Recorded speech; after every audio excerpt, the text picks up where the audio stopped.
હાલોલમાંથી પસાર થતી નર્મદાની મુખ્ય નહેરમાં કણજરી નજીક રાજપુરા વિસ્તારમાં એક પુરુષનો મૃતદેહ દેખાતા વિસ્તારમાં ચકચાર મચી ગઈ હતી. ઘટનાની જાણ થતાં હાલોલ પોલીસે તાત્કાલિક સ્થળ પર પહોંચી ફાયર વિભાગની મદદથી મૃતદેહને બહાર કાઢ્યો હતો.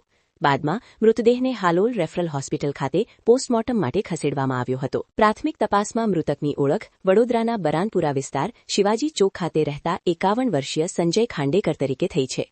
સંજયભાઈ મોટર વાઇન્ડિંગના વ્યવસાય સાથે સંકળાયેલા હતા.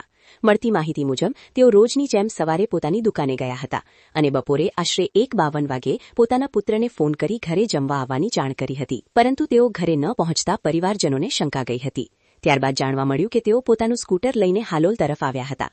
રાજપુરા નહેર નજીક સ્કૂટર પાર્ક કરેલું મળી આવ્યું હતું. પોલીસે સ્કૂટરની તપાસ કરતા લાયસન્સ મળતા મૃતકની ઓળખ થઈ હતી. પરિવારજનોને જાણ કરતા તેઓ તાત્કાલિક સ્થળ પર દોડી આવ્યા હતા અને મૃતદેહ સંજયભાઈનો હોવાની પુષ્ટિ કરી હતી. હાલ સમગ્ર ઘટનાને લઈને અનેક સવાલો ઊભા થયા છે.